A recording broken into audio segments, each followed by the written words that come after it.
Chief Operations Officer for Delex Finance. He joins us on the line for some perspectives on the President's State of the Nation address. Hello, good evening, sir. Welcome to Eyewitness News. What's your initial take on the President's State of the Nation? Does his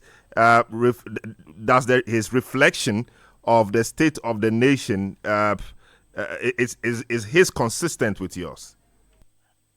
It's very consistent with mine. I will tell you that in a lot of ways, I even think he may have been kind in stating how dire the situation is. And that when you look at some of the challenges he's talked about, the economic crisis, inflation, the debt burden, the cocoa board crisis, the energy sector, agric, you would see that the situation is truly dire. And if he says that the situation is bad, I have to agree with him. I see. But we could go yes, go ahead. On and on about how bad the situation is and the issues, but it is bad. It is bad. I actually find the president optimistic, and I tell you, when he said he makes a solemn promise to Ghanaians that he's going to fix the situation. What struck me was he's either going to be one of the heroes of the first part of this century for Ghana, or he's going to flame out. Because he's inherited a monumental mess.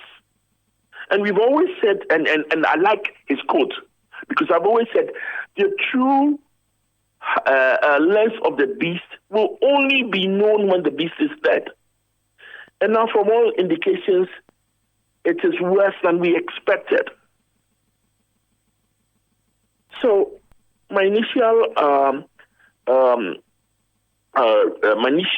sentiments are that at least we know how bad the situation is.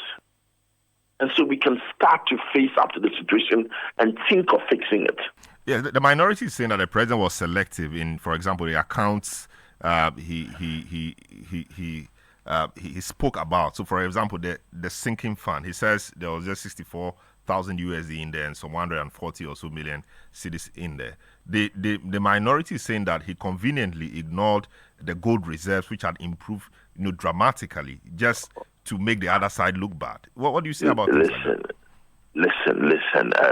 Unfortunately, the opposition is not there to make the situation look bad, because whatever we do, that the economy was in dire straits is a reflection of them. So where at this moment we have to understand where they are coming from and not to begrudge them the ability the opportunity to nitpick on one or two of the issues. If they are nitpicking, are they saying that the 70 billion energy crisis is not there? Are they saying that cocoa board crisis is not there? Are they talking? Do they not recognize the depths of the challenges we have in the agric sector? Listen, at this moment, for me, it is not about quibbling about minor details, but looking at the big picture. And the big picture is just not good enough. Are we quibbling about the fact that total unemployment in this country is over 14%? Or are we quibbling with the fact that for women it is as high as 17%? Or are we quibbling with the fact that our ability to create jobs has declined, as the Statistical Service told us last week? I see. They say, you mentioned unemployment, that he laments that a number of people in the country were unemployed, yet he is sacking people that the last government employed, exacerbating the situation of unemployment. Forgive me, but I come from the perspective that we shouldn't be looking up to the government to create employment. The government is not a dumping place for people who need employment.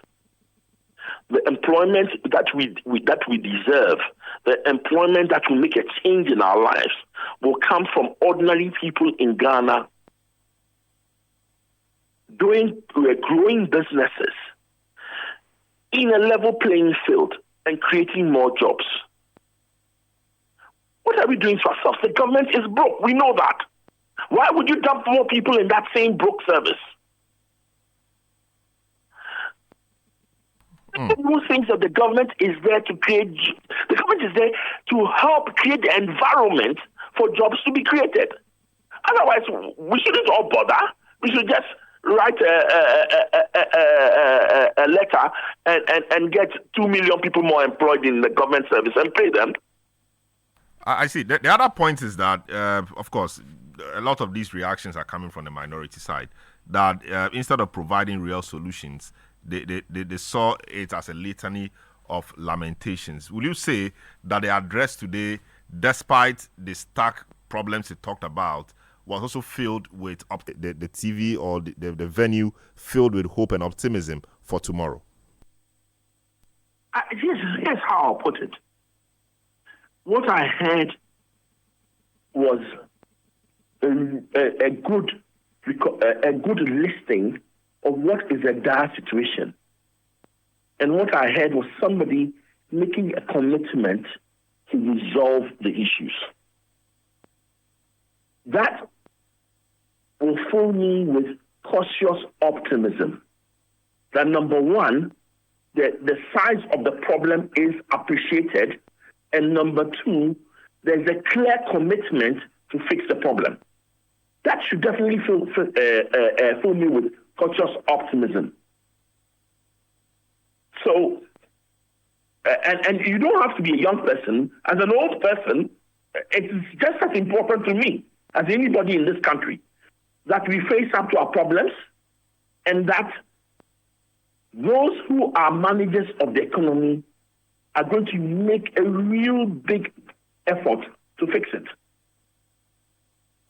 Very well. Thanks so much, Joe Jackson. Thanks so much for speaking to us as always. Joe Jackson is CEO for Dalex Finance, and he just spoke to us on the president's address today to the nation. Eyewitness News.